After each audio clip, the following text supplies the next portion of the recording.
Okay, I think we're going to go ahead and get started. Did not need to use the gavel. We're going to go ahead and get started here tonight for the Hudsonville Public Schools Board of Education regular meeting for June 13, 2024. Everybody on the board is in attendance, with the exception of Dr. Hooper, who will join us in a few weeks. So first order of business is we're going to please stand for the Pledge of Allegiance.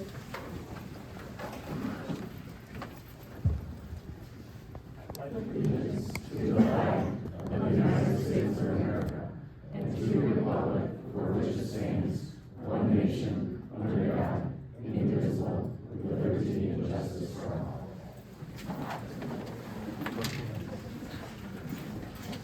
Okay, can I have a motion to approve our agenda for tonight?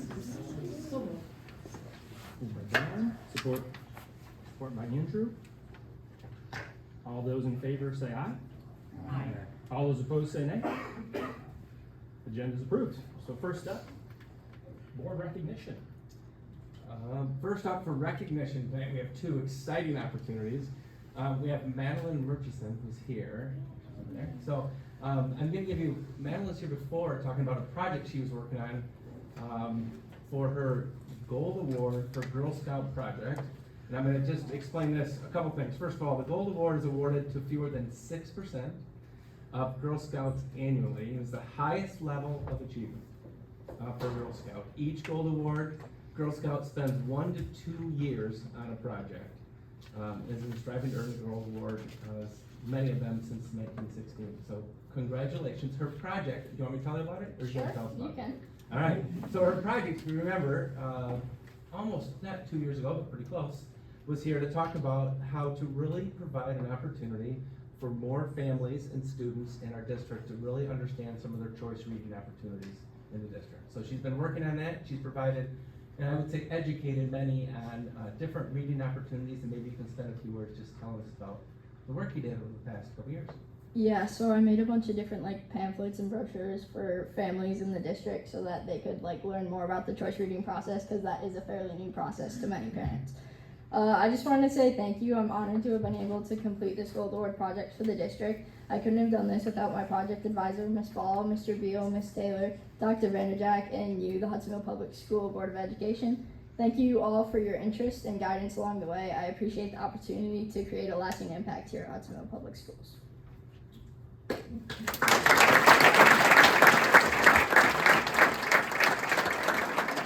Before you go sit down, we have a small token of our appreciation also for your commitment to this and how you represent not only the work you did, but Hudsonville Public Schools. So on behalf of the Board of Education and our entire administrative team, well done.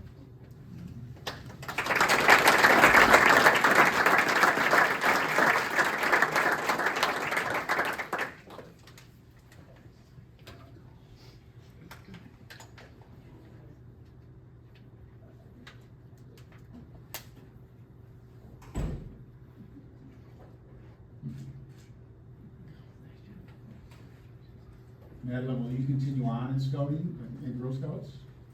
What's your So I just finished my junior year, so I'm going into my senior year. I'll continue Girl Scouts then. I've actually done Girl Scouts every year since I was in kindergarten.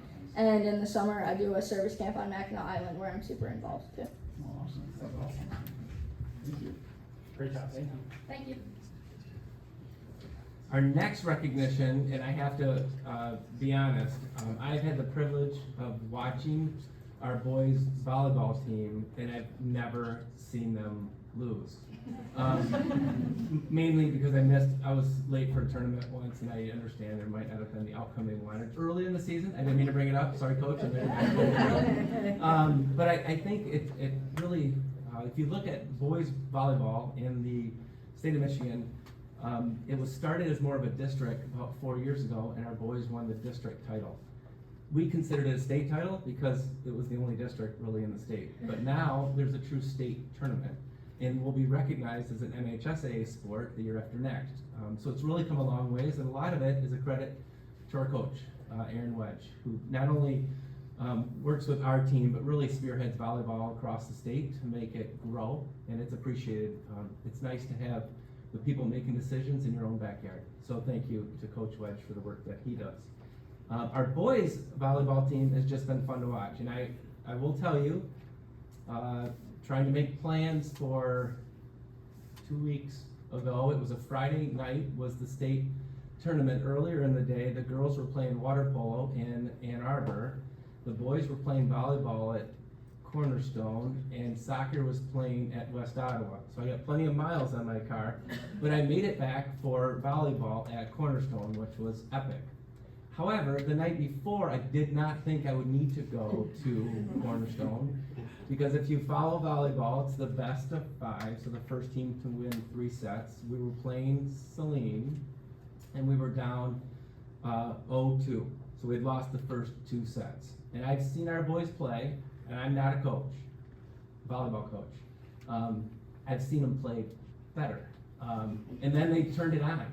In the 3rd set, I believe you were down 20-18 in the 3rd set, maybe? It was, we weren't ahead, but then they won the next 5, 6, 7 points, won the 3rd set, and I leaned over to, I was sitting next to Mrs. Bush, one of our assistant principals at the high school, and she said, "It's over, just watch." And they rolled, and won the next 2 sets, and then obviously made it to the state finals, in which they're playing Grand Haven, which has been a tough team for them. I know I'm giving more updates, you're like, I'm supposed to say this, but I was just so fired up to watch them win. And then when they played Grand Haven, we knew it was going to be a tough match, and I hate to say this, from my standpoint, it didn't seem like you guys had a hard time at all. 1 in 3 sets, won a state title. It just was fun to watch. I really enjoy watching the sport. I appreciate the character of not only the team, but the coaching and the leadership. If you look at our boys volleyball team, we have volleyball players outside of season. Some are bowlers, some play tennis, some play, there's all sorts of sports. They play outside. It's not like these boys play volleyball some play all year round, but some, this is their sport. And it's another opportunity for kids. So I'm going to turn it over to Mr. Wedge. I probably took everything that you were just going to say. Just about, that's all right. But if you could say a few words, I would like to recognize the boys for their accomplishment once again on their 3rd straight state title.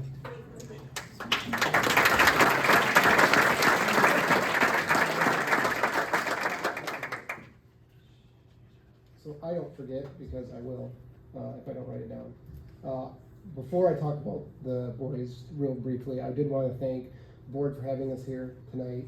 Dr. Vanderjack, I was going to actually mention something about that because he was at Cornerstone on Friday, and then we saw him on film at U of M the next day watching girls water polo. So an advocate for the students and all of their endeavors for sure. So thank you for doing that. All of our parents and the other supportive parents for boys volleyball are growing and adding to the sport and doing everything that they can to kind of build up that community.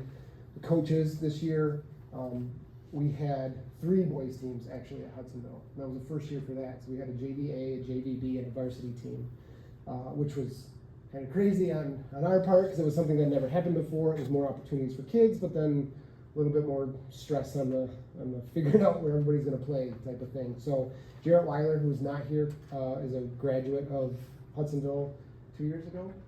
Graduate 2 years ago. He graduated. He was on a couple of the state title teams. He coached the JVB team. Steve Yarno, he coached the JVA team and then helped out after JV was done. A couple of the people that I'll mention that aren't here, Dave Hoppy and Jackson Palmatier. Jackson Palmatier is a graduated with Jarrett Weiler. Came back and helped. He also played volleyball at Adrian and is now transferred to Davenport to continue his volleyball career. And then Alicia Vaz was my assistant coach this year. She is not here because currently, 8 minutes ago, the All-State accommodations nominations, that meeting for boys volleyball started 8 minutes ago. So she is there for me until I can get there because I wanted to be here to make sure that our boys got recognized. So thank you, Dr. Vanderjack, for the kind words. There isn't much more to say about the season. We had a couple of things that all coaches, I think, go through, and especially with a group like this, is we had a lot of very talented individual players on our team, and we were winning very early in the season, and it took us a while to kind of catch our stride and really come together as a team. There was a lot of, humbling and those types of things, losses that happened that needed to happen. So guys kind of realized like, hey, this isn't something I can do on my own, and we really have to pull together and support each other. And I thought they did a great job. So for that, thank you to the players for doing what you guys did and coming together as a team. If you want me to start with recognizing the guys. So I'm just going to go in our number order so they can come up, and guys just line up over here. Number 1, Noah Straub. I'll try to go kind of fast. Number 2, Noah Jenkins. Number 3 is Landon Dykema, but he is not here today. Neither is number 4, Alex Armstrong. Number 5, Aiden Bigelow. Number 6 is Christian Blaukamp, but he is not here this evening. Number 7 is Ryder Roberts. Number 8 is Diego Hill. Number 9, Seth Jenkins. Number 10, Alan Yost.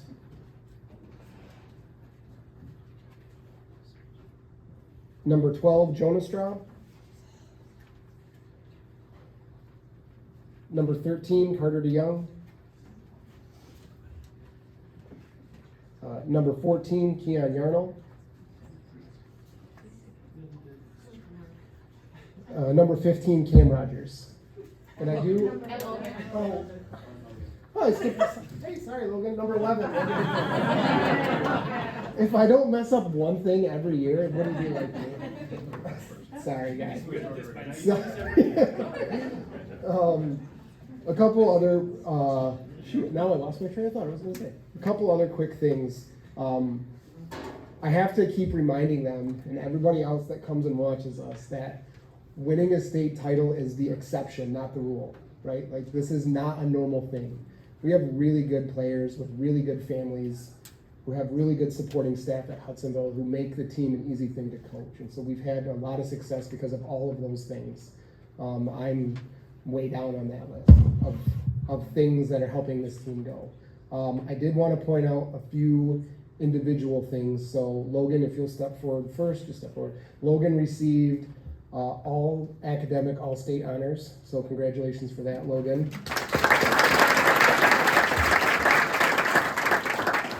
Alex Armstrong is not here. He received all conference honorable mention.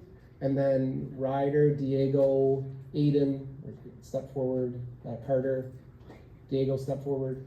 And then Landon Dykema, who is not here.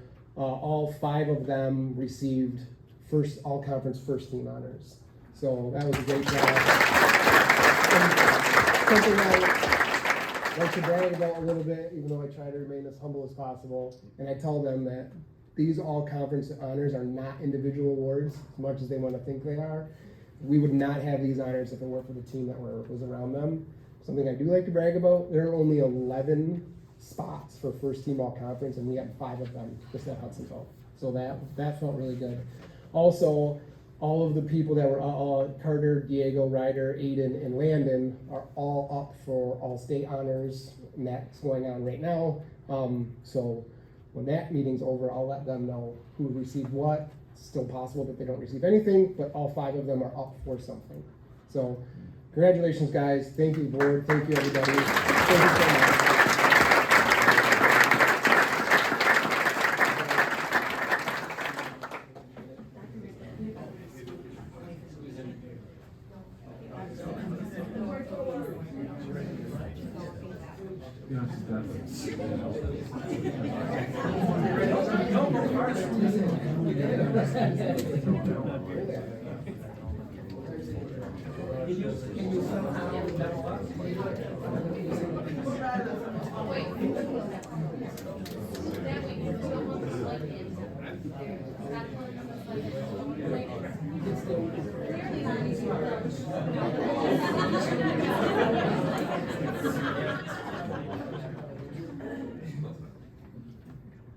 Smile, Diego. Smile, Ellen.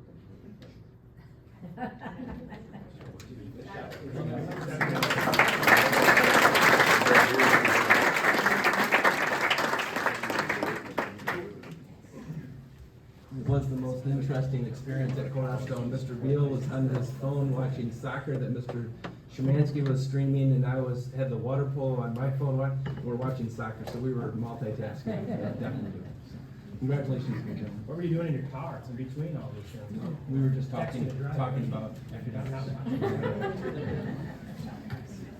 All right, they know the drill. They don't have to stick around for the rest of the day. It's fun. Always fun to celebrate titles. All right, next on our agenda, teaching and learning feature.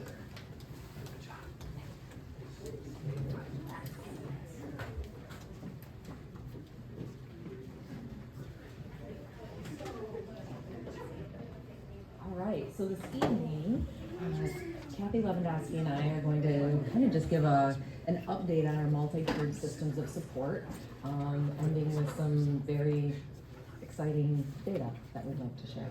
So as you may recall, you've heard us talk about multi-tiered systems of support many times. Although there's been processes in place in Hudsonville for several years, really the work the last couple of years has been really dedicated to a systems approach and equitable processes across the district, really guided from MDE and their vision for a robust multi-tiered systems of support. You can see that there's 5 pinwheels on, or five spokes on the pinwheel, I guess is what we would say. Team-based leadership, continuous data-based decision-making, comprehensive screening and assessment system, selection and implementation of instruction, interventions, and supports, and tiered delivery system. So a robust system is going to tend to all 5 of those spokes on that pinwheel in order to create sustainable systems. By way of reminder, a lot of the MTSS work has been made possible with the use of COVID relief funds to ensure that we have these systems, sustainable systems in place is really the vision. From a team-based leadership, one example that coincides with this work is the development of our district improvement team. This where we have a goal, meet the needs of all students in the areas of academics and behavior through a whole child approach. You can see there's the MTSSA, which is the academics, and MTSSB, which is the behavior, and then the strategies, or excuse me, the activities that fall into place underneath that particular area. Additional areas of team-based leadership that we are moving forward with at this time is development of committees such as a pre-K-12 ELA committee, a pre-K-12 math committee, which will be kind of an extension of our elementary math committee, but really that team-based decision-making, using data to guide those decisions, but moving from a place of one person being a decision-maker to that distributed leadership that really creates sustainable change and systems in a district. Under tiered delivery system, another spoke of the pinwheel is really that tier 1 instruction. Again, this is not anything new, but just giving that overview here this evening. Tier 1 is that whole class research-based core instruction that all students receive. For students who are not finding success in tier 1, we have data systems that identify if there's a student who is not making appropriate growth at that particular grade level with the tier 1 instruction. That's where tier 2 comes in. Targeted small group intervention, so again using research-based intervention tools to identify gaps in learning, drill down specifically what students need, and then provide that intervention and track the data from there. And then finally tier 3, if students are still not making progress over a period of time, moving into tier 3. In an ideal tiered system, and this is work that we're working on, a student who is receiving tier 3, we also want them to have tier 2 intervention and also access to core instruction. So it becomes an and, not an or. So it's a tier 1 and tier 2 and tier 3 at that level of support, so that we're closing gaps and not creating more. Right, under the comprehensive assessment system, you will see multiple assessments serving varying purposes. So of course we give the state assessment, which is our M-STEP and PSAT and SAT assessments. We have benchmark assessments through 8th grade, and that measures student learning and growth. We give that 3 times a year, and we use that data to make district and building level informed decisions. Our benchmark assessment is the STAR assessment. We also have summative assessments, which measure student and learning growth and informs instruction. Those are created either by teachers or provided by curriculums. Formative assessments are given frequently during the learning process, and it enables the teacher to really make that timely, targeted response to the data, like even the next day after a formative assessment, also created by teachers or provided by curriculum. And then when we see that our students are struggling, we recognize that we need to dig deeper. And we do that through diagnostic assessments, where we really try to diagnose what's going on with the student and what gaps they may have in some of their foundational skills. We currently are doing that with math and phonics surveys. We use that data then to make continuous database decisions. So at the district level, we do that with the DSIT team, and we look at the district data and then have dialogue around that and determine what action steps might be for the district. And then we have our school leadership teams, which we call the guiding coalition, and that is, they look at their building level data and determine what response might look like. And then of course we have at the grade level and departments, we have that response data in our academic collaborative team and PLC type meetings at the grade level and department level. The next focus is intervention, instruction, and supports. So we've been really focusing on foundational skills in reading and math, and also looking at instructional practices. For example, we've been really intentional around classroom talk this year, as well as small group instruction within the Tier 1 classroom. And then we provide many supports for our students that might need extra time to master grade level content. So our current supports that we continue to develop are seminar and guided academics at the high school. We have a WIN Flex, also intervention classes at our middle school. We have Super Switch at our elementaries in our 5-6 building. And then of course we offer the before and after school tutoring program and the summer learning, which begins Monday.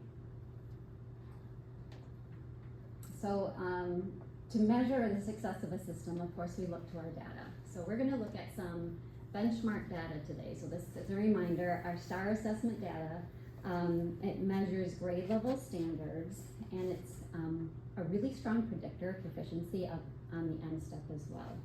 So I put some little arrows along the bottom here, and so you can see like where COVID is, and then also where we really began the MTSS system intentional work around the pinwheel, with the addition of my role and the academic specialist roles in the buildings.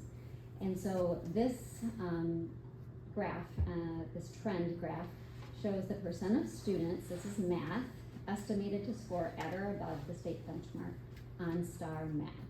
So you can see that we have continued to go up, and also like significantly up in the past year when you compare spring from 2022-23 to 23-24.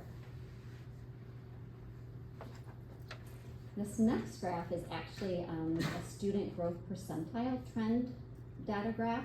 So this one will show the percent of students at or above typical growth relative to others in the same grade with a similar math score history. So you can see again, COVID, ooh, that was quite a dip. And then we have the MTSS system there, and then you can see that we're really starting to recover. This is the same trend data for reading, so elementary, 5-6, and middle schools. So you can see the spring benchmarks across the years. And then the SGP, student growth percentile, again with those students that are achieving at or above typical growth in a year. So we have benchmark assessments through 8th grade. So I did want to show you some of the data that we've been pulling at the high school this year. So we've been really studying seminar requests. So seminar, here we mentioned with those supports, is a structure in our day where students can receive extra help from teachers as they might need more time to master the content. And so we've been measuring seminar requests across the year and across the tries, And you can see, like these are the number of kids that have been requested to go to a teacher, math teacher or ELE teacher, for extra help. And then this is a new dashboard. We have a new analytics system that we've almost got ready to go. We're super excited about it. This is a dashboard from that analytics system. And you can see ELA passing rates for the past 2 years there on the left. But the reason I wanted to show you this is these kids here, which happen to be in the orange and red, those are kids that we can keep an eye on that are receiving like D's and F's in a course. And then we want to make sure that those kids are being requested for their seminar time so that they can receive support from their teacher. So we're keeping a really close eye on that at the high school, and I wanted to highlight that that is some data that we've been really mindful of this year. So this is ELA and math, also highlighting difference between last year and this year. And passing rates in 9th grade went from 89% to 95%. It's exciting.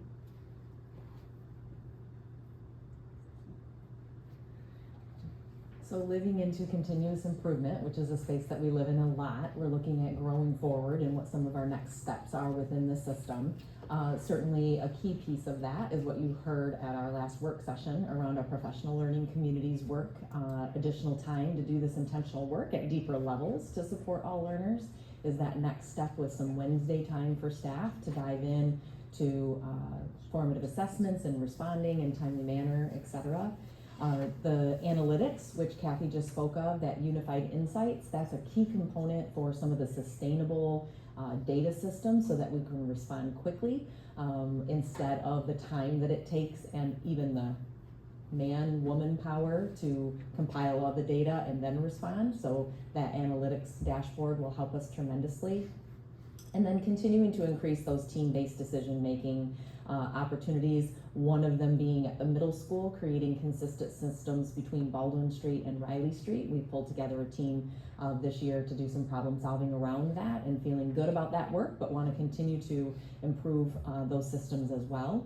And then district-based district data-based decision-making. So that's that district improvement work. This was the first year that we met as a district improvement team, and that work will continue as we dissect specific standards that we are seeing success on within data, and then also standards that we need to pay attention to within some of those other teaming structures that we have. For example, the ELA committee that was also formed this year. So that's some of our growing forward, and I really, I can't thank Kathy enough. Her leadership has just been phenomenal in moving these systems forward, and then the entire team, the academic specialists at all levels that are supporting this work at the building is really phenomenal work, and you can see from the data that certainly seems to be making an impact on student learning, so it's exciting. Any questions for us? Yeah, a couple questions, comments. It's not until you see the graph that you realize how much of an impact COVID did have on student growth. And I like the fact that you separated out what they know versus how they grow. Again, I think all of us know that intuitively, but when you see a graph like that and you realize how much we do need some recovery efforts. And again, obviously great work for what we are doing. So thank you for that. Second question, and I know we've talked about this before, we have statistics on math and reading, not much on science and social studies. And is that in correlation with the M-STEP, the way they test? Is that, and where do you see that going as far as getting more information on how students are doing in those areas? So we do have M-STEP scores on science and social studies, as well as PSAT and SAT that we can drill further into. Typically when we're talking about recovery from COVID or learning loss, our primary focus really is on the reading and math. We know that reading is a key component to success in all content areas, but within the PLC work, those content teachers will also be digging into their own particular data within their courses, within their specific classes then to make some of those decisions, not only on individual students, but then overall standards and progress or standards that we need to pay more attention to. So that work really is happening in all areas under the umbrella of professional learning communities. From an intervention perspective, we are focusing on math and ELA from, again, the intervention. From a PLC perspective, though, all teachers will be requesting students during seminar in order to ensure that deeper levels of learning are happening for those who may be struggling. Kathy, can you talk numbers in the tier 1, 2, and 3,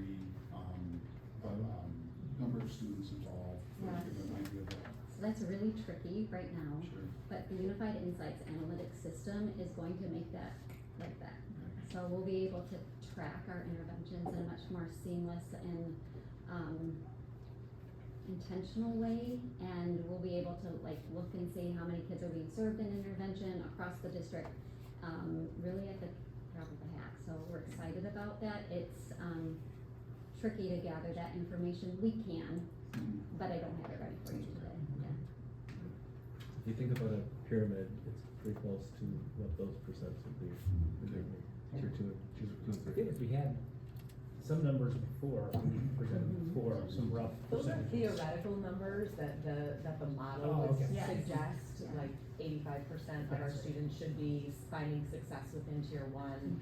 Typically about 15% might need tier 2 intervention, and then that 5 to 10, there's ranges in there that then, I don't think that adds to 100, I think I did bad math. But, yeah, so, typically then the smaller number of students are at 50%. Sure, right. Well, Kathy and Amy, it looks like since COVID, the lines are going straight up almost. I'd like to thank all of our principals for that, except for Jordan.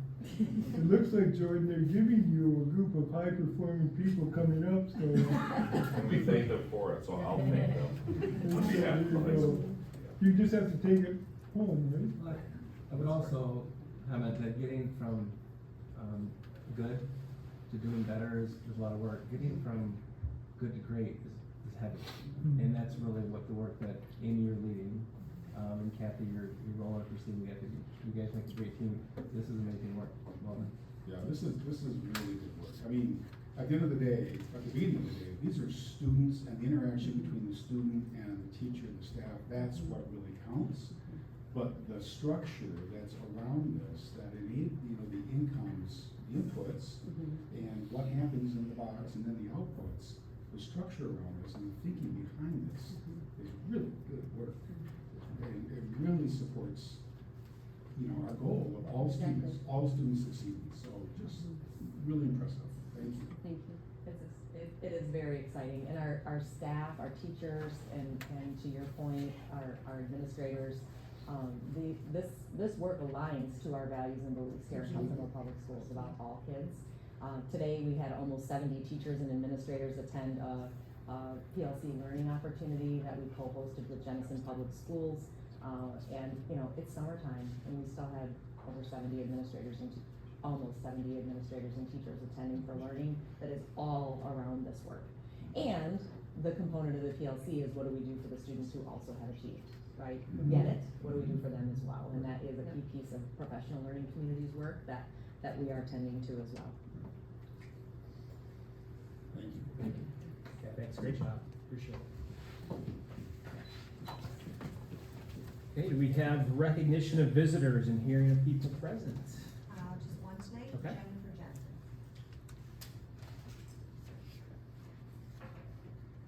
Good evening, everyone. I just wanted to take a few minutes and say thank you for your time and ask how everybody is doing. Anything interesting going on in their lives? Anything you'd like to share during the public comments at the end of the meeting? How are your spouses, kids? Do you have grandchildren? Anything going on in their lives?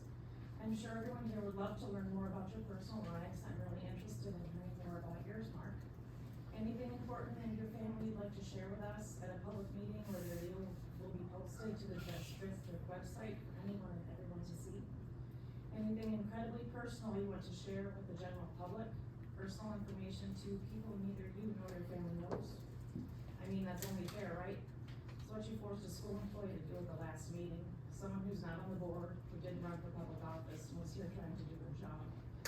Someone who was clearly blindsided by your complete disregard for their private life, even when they politely tried to decline discussing it. You owe this person a sincere apology for what you did and the position that you put them in. We're gonna move on to the action items. First up is the consent agenda. So the following resolution is proposed, resolved that the board approve the consent agenda action items as presented. So moved by Andrew, support that, support by Mark. Any questions? All right. All those in favor say aye. All those approved say nay. Motion passes.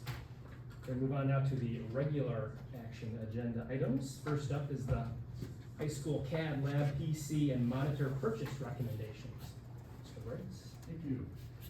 Yes, as reviewed at the work session for May, recommendation is to purchase 36 workstations, 37 monitors from Control Driven Technologies for a total of $66,549. It was reviewed in detail at the meeting, and that is the recommendation. Thank you. So the following resolution is proposed. Resolved that the board approve the recommendation to purchase 36 Dell Precision workstations and 37 monitors from People Driven Technology for a total amount of $66,549 as presented by Patrick Briggs, Assistant Superintendent of Business and Finance. So moved. Moved by Darrell, supported by Ken? I knew it. I was gonna get to it. Any questions for Pat? What changes from the work session information? Thank you. And timing of these? They're in inventory, so we'll have it before school. Okay. We're gonna repurpose or part out some of the stuff that's replacing as, Yes. as best we can, but they're getting fairly up there in age, right? Yeah, but there's places we can use it. So, our staff, the tech department does a great job, either recycling, repurposing, or selling on the used market. All right. All those in favor, say aye. Aye. All those opposed, say nay. Motion passes. Thank you. Next up, the MHSAA membership resolution. Every year the board needs to take a resolution, or we ask the board to take a resolution to, stay, and work in conjunction with the Michigan High School Athletic Association. This is the yearly request that we maintain our membership with the Michigan High School Athletic Association. I really hope this passes, because our girls playing the state championship softball game tomorrow, so. With that, I'll let them know. That's for next year, right? Tomorrow or Saturday? It's tomorrow, Saturday, right, tomorrow. Today is not Friday. Okay. The following resolution is proposed. Resolved that the board approve the 2024-2025 Michigan High School Athletic Association membership resolution as presented by Dr. Vanderdeck. So moved by Andrew. Support. By Don. Any questions, thoughts? During the spot, and moving to Dr. Baby Jack, the past couple of years, there's been an occasional swirl in the UHSA in the school and realignment and blah, blah, blah. Yeah, that's more of an OK conference, it's more of an OK conference conversation, not an MHSA. The challenge of the MHSAA is the growing number of sports. They're welcoming in boys volleyball, girls field hockey, the year after next. There's more questions on adding boys and girls water polo into the mix, which could come shortly thereafter. That's when it comes to MHSA. The OK alignment, from our standpoint, we're an OK Red school, and we have that safety in that group. And a lot of other districts want to be in that because they want competition. The number of sports that we offer mirrors the schools that are in the OK Red with us. So we're very comfortable with the OK Red as the other OK Red schools. I cannot speak on behalf of the rest of the OK Conference, but we're the two. I misspoke, that's conference stuff. Okay. All those in favor, say aye. Aye. All those opposed, say nay. Motion passes. Next up, first reading of our board policy updates. Yeah, so we brought the board policies from our spring update with Neola to the board for the work session. We reviewed the board policies. There was one recommended change I did send to the board for policy number 2410 and 2414. Sorry. So 2410, I'm sorry, it was not changed. 2414 and 2418, thank you. Those two policies, there was a language change to maintain some language in there regarding really the school's role in having family conversations, and we felt it was important to maintain the understanding that that is not the place for the district. It's a place for a family conversation, and so we kept the language in, made a minor adjustment to it, but that is our recommendation. And the rest of the policies, there were no changes based on the work session. Cool. The following resolution is proposed. Resolved, the board approved the first reading of the following board policies as presented by Dr. Vandergit. So moved. By Don.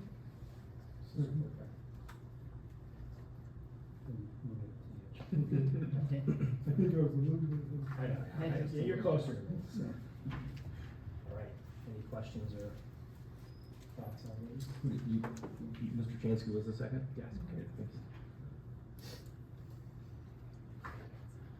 Okay, if there are no comments, all those in favor say aye. Aye. All those in favor say nay. Motion passes. And those will come back before the board in July for a second reading. If there are any questions, again, between now and please please share them with me, and we'll have continued conversations. If we have to have a third reading as well, that would be the expectation. Great, thanks for the comments on the other ones. All right, now, the moment we've all been waiting for. Hopefully you're properly hydrated. Mrs. Armstrong, we have some human resource items to review. We do. I'm very, very excited.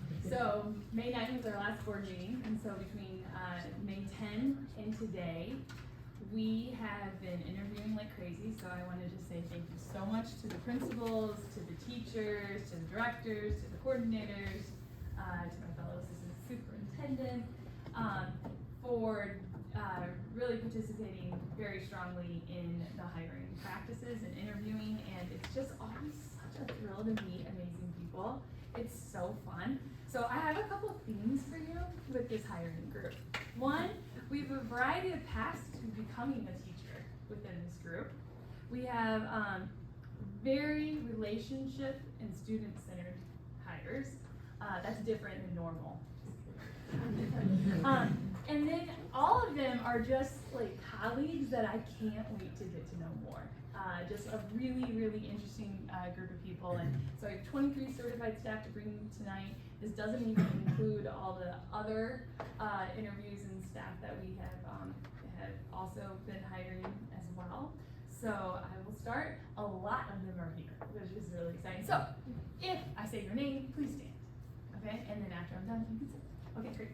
All right, so first we have Chloe Lynch, and Chloe is going to be, I'm recommending to hire as an art teacher at Riley Street Middle School. Chloe is a teacher currently, finished the year at Kellogg'sville Middle School, and she's a CMU grad. Next I have Eric Butrin. Okay, anyway, so Eric is my computer science teacher. Yeah, that's right, we got it. So Eric is coming to us from West Michigan Aviation Academy. He lives here in Hudsonville. He has nieces at the high school. He's very excited to be part of the Eagle family, and we are very excited to get him. So he will be doing a lot of computer science. He can also do any other science as well, so we're excited to have him. Next, we have Nick Heisinga. Nick went to the University of Michigan, and he actually thought he was going to go into like some type of sports marketing and things like that. Traveled with U of M's hockey team, right? Yep. And thought, no, I actually don't like to be far away from home. And his family is full of teachers. I'm not kidding you. I don't think I've gotten more emails from Jenison than ever before because of Nick. He's a Jenison grad. He was student teaching and then subbing over there at Jenison. Everybody from Jenison was like, you have to hire this guy. So we did. So we are recommending him for hire as a math teacher at the high school. Next, we have Jenna Adama. Yep, okay, yep, we're doing good. Jenna is a recent grad from Grand Valley State University. She came to us from the east side of the state, went to Oxford, And at the end of our interview, she's looking to be an English teacher at Riley Street Middle School. And one of the questions I always ask my candidates is, your colleagues have to describe you in 3 words, and then they have to say that. And she used the word warmth, and I'm not kidding you, that was exactly how I was feeling at that moment. So we're excited to get her to work with our students at Riley. Next, we have maybe a face you recognize in Jerica Sharborn. Jerica is an HPS grad. She played some golf, you might know that. And Jerica did a long-term sub for maternity leave that we had this year. Not in her content, but she killed it. And then she was like, I don't really think I wanted to work at Hudsonville High School. And then she was like, yes, I do. I do. So she's gonna be working in the English department as an English teacher at the high school. Cute. Next we have Keegan Colcluser. I am not doing good today. I apologize. I'm just so excited. Okay, so Keegan is being recommended to hire as an EL teacher. I think he'll be in a couple of different buildings. But Keegan wowed everybody with his great demo. He went to community college at Muskegon Community College and then went to Grand Valley for his degree. He also owns a balloon animal business. So I'm excited for that. Next we have Olivia Lepard. Olivia, she was our building sub at Jamestown Upper this past year, and Jeremy could not get me to hire her fast enough, get her in front of groups. Teachers were telling me if we don't put her in front of children at Riley Street Middle School as an English teacher, we would be silly. She has this reading endorsement that we think is going to be really great for interventions at Riley and really going to benefit kids that are struggling with reading coming into middle school. So we're really excited to have her. Next we have Alex Kuiper, who I don't think's here tonight. Alex is being recommended to hire as a counselor at Baldwin Street Middle School. He's coming to us from Seattle, Washington. He was a high school counselor out there. He's currently coaching lacrosse at Howling Christian, so maybe he'll help out with our lacrosse program. But he loves kids, and we're really excited for him to work with our kids at Baldwin Street. Next we have Jared Bendit. Jared went to college at CMU, and he was like, you know what I'm gonna do? I'm gonna work in Young Life. And so he created a program in Midland in Young Life and has been working there. But while he was doing that, he realized, no, actually I should be a teacher and follow in those footsteps. And so he went back and got his teaching endorsement. And he's actually on baby watch right now. At any moment, he could run out of here because his wife's about to have their second. And we're recommending him for hire as a science teacher at Baldwin Street Middle School. Kaya Warner. Kaya, we are also recommending for a science teacher at Baldwin Street Middle School. Kaya, this is dedication. She graduated from Adrian University or Adrian College on Sunday, and then was sitting with us Monday morning for her interview, which was really cool. She played basketball at Adrian, and we were very excited to make this bulldog an eagle.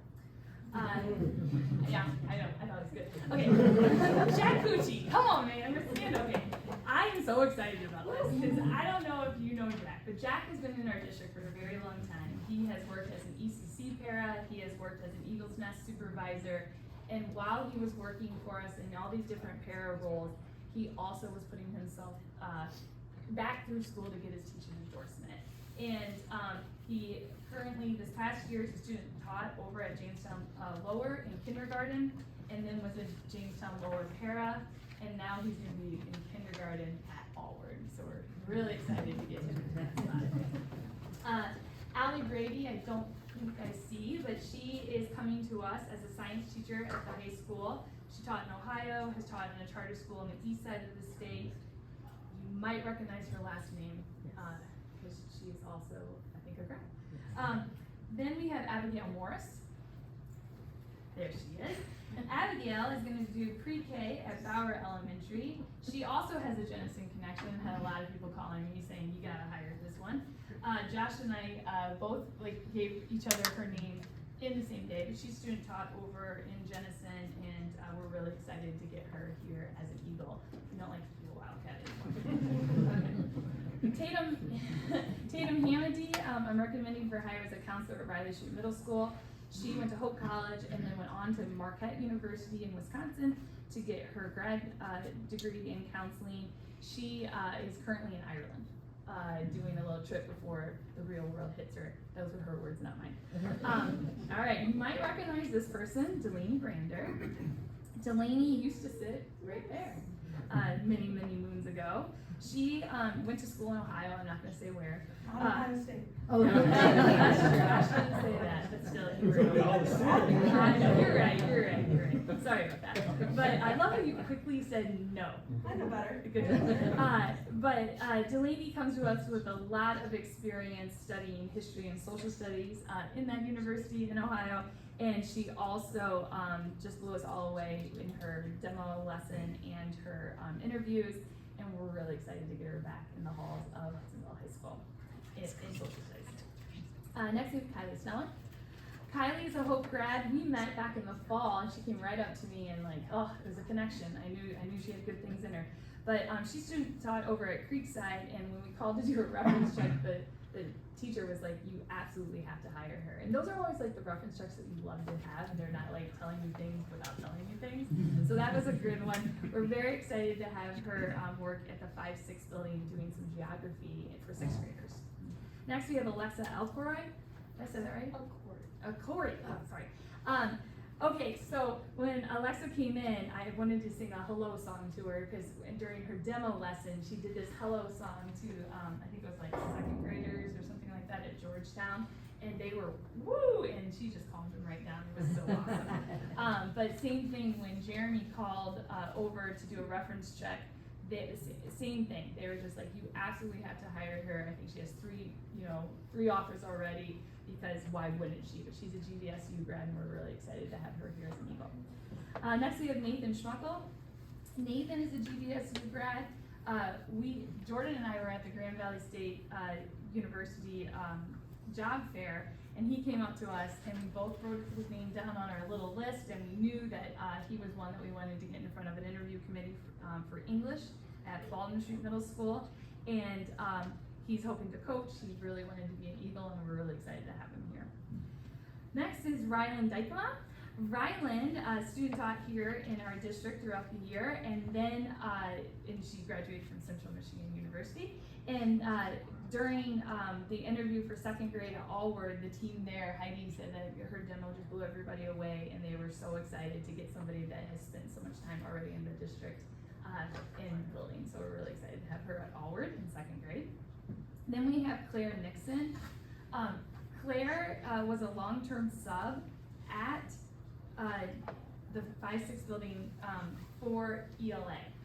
And then that teacher has decided not to come back, and her counterparts in 6th grade English emailed me and said, well, can't we just have Claire? And so I was like, well, there is a process. But she went through the process. Melanie was really excited, and we're going to recommend Claire Nixon to fill that vacancy at the 5-6 building. Then we have Katie Darrow. I know this is Catherine. She goes with Katie. Katie Darrow is a Hudsonville resident. She has been teaching resource in Saugatuck over the last couple of years. We're really excited for her to fill a vacancy that we have at Georgetown. She has done everything at Saugatuck since it was a small building, and so I think she's really excited to have a team of teachers in resource to work with. Then we have Gunnar Elder. Gunnar's name might sound familiar because he has been our varsity boys lacrosse coach here at Hudsonville for the last couple of years, and the kids have just loved him as a coach. And but he has been teaching since 2020 in Grant Christian. And during his first round of interviews, I think Bill was shocked how much he drove in a day. Because we were like, and Bill was like laying it out. He's like, so you're going from Holland all the way to Grant, then you go to Hudsonville. So it was just kind of funny. So anyway, he's dedicated is what that means. That's what that means. So we are very excited to recommend him for hire at social studies at the high school. And finally, we have Melissa Bell. Melissa has been a para with us since the 2017-18 school year. She has worked in special ed at South Elementary. She did a long-term subbing, maternity leave for us this year and in the past. She did have teaching experience in resource at Ridge Park Charter.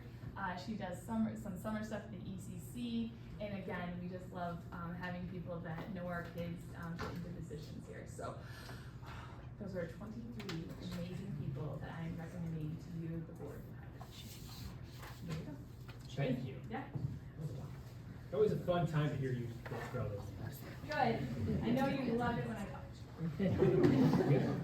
I mean, you all should like feel really excited. I don't think anybody's a better hype person. They're walk-up songs, I got There it. you go. All right, so the following resolution is proposed. Resolved that the board approve the following certified hires as presented by Ann Armstrong, Assistant Superintendent of Human Resources. So, Andrew and Mark. All right. Any discussion? Thoughts? We're excited to have dinner with you in a couple months. You know, it's always a fun time as well. Now, it's really cool to see some Hudsonville grads, steal some Jenison ones, see some Lakers. I like it. It's a good night. All right, so all those in favor, say aye. Aye. All those in favor, say nay. Motion passes. Moving on, superintendent reports. I have a brief update today. First of all, welcome to all of our new staff. It's hard to sit here and have conversations with all of you, but throughout the year, we'll have plenty of time. And when we come back and the welcome back, the dinner with the new staff is just a great time to get to know all of you and your personal stories. For those that take offense to the Jenison comment, I'm a Jenison grad too, so it's okay. It's all right. We find the light and we work our way over to Hudsonville, so it's okay. And we all know that and the Jenison superintendent was a Hudsonville grad, so it works out just fine. Yeah, ask Mr. Glass about his thoughts on Jenison. Yeah. We run into Casey. Yeah. So, no, welcome to all of you, and I will like to thank Mrs. Armstrong and your entire team, all of our administrators, the teachers that came in to help support interviews. It's not a, I hate to call it a war room, but it's a lot of work, and I've lived it, and I can tell you that every year when we have maybe 10 to 12 retirees, you think maybe that's 10 to 12 hires, and it never is. It's always people that are moving on, and we're welcoming, and I look out there and I think, I was there a long time ago, but I was there, so it's so exciting to see all of you, so welcome to all of our staff. We concluded another year. I do want to thank those on the perimeter. Our building principals are second to none. We couldn't ask for a better team. We talked a lot, and I do want to specifically thank Amy Taylor and the work that she's doing with all the PLC work. And we were at Jenison this morning, nearly 70 of our staff, close to 300 people overall between Jenison, Hudsonville, and neighboring districts, bringing a PLC conference here as opposed to trying to send people all over the country was just amazing. And to hear the opening keynote and to listen about the people, it's not the data, it's maybe the response to the data, but the only way to respond to data is with people. And the people in this room, and the people in that room, and the people in our classrooms and in our building are the ones that make a difference. So thanks to our building leaders, and I know you're gonna miss coming back here in July for a board meeting. You're always welcome, they are public meetings, but enjoy a well-deserved summer. We can't thank you enough for the work you do, so thanks to our building principals. An exciting year. We opened up a 5-6 building, and Mrs. McClure, I know Mrs. Warditsky's not here, but the leadership in that building, a lot has changed, and we've been open in that building for a full year, and we probably have another year of some punch list items to still go through. But the kids don't know any different, and they've enjoyed their experience at the 5-6 building. We opened a gym at Forest Grove. We're gonna open a gym and some classrooms at Bauer Elementary. We're gonna open half of Park's new addition to start the school year on time. So that's taking place. If you ever walk by Park and it's really noisy, like all summer long, they're transitioning quickly to open that half the building. And we opened some new facilities at the high school, along with everything else that took place this year. It was just an amazing year. So I want to thank all the staff, particularly Mr. Briggs and the work that he does overseeing all of our bond work. It's appreciated. It's well managed. You could not find a better central office staff that I've ever worked with. You can't find a better one, top to bottom, in our district. So thanks to our entire team. And to all of our staff. I know a lot of them, they're not here. A couple of them are, but our teachers are amazing, and they're the gets the job done. You do not have an update on this, but do you want to give an update? Sure. You're not on the agenda, but you are right now.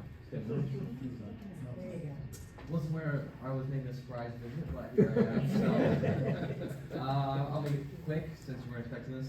I just want to give an update. Student Council helped out with graduation on the 23rd for all of our seniors. First ever graduation in our brand new field house, which was incredible. It was amazing to be there. I had the opportunity to usher the seniors one last time, so that was awesome as well. Our student council committee leaders worked really hard putting on graduation days and months in advance, so thanks to them. End of the year stuff, exams. Every year we do donuts just to boost morale for all those students taking exams, freshmen for the first time, end of the year exams. Now, committees wrapped up all of our involvement in the school. We kind of went to a close, including teacher appreciation gifts. We tried stretching those out as much as possible. Instead of just 1 week, we appreciate them every day of the year, so we tried stretching that out as long as we could with handwritten notes by students, actually, to form a more meaningful gift. We hosted an ice cream social to just celebrate Renaissance students. For those who don't know, Renaissance is a achievement that students earn through attendance and maintaining grades and even grade improvement. So we served hundreds of students just as an end of the year ice cream celebration, which was incredible to watch. We hosted a blood drive on the 6th, which was incredible. I have a little bit of information about that. Student Council put on this blood drive at high school, so all of our donors came in after school came out the next day, which was awesome. We donated 43 units.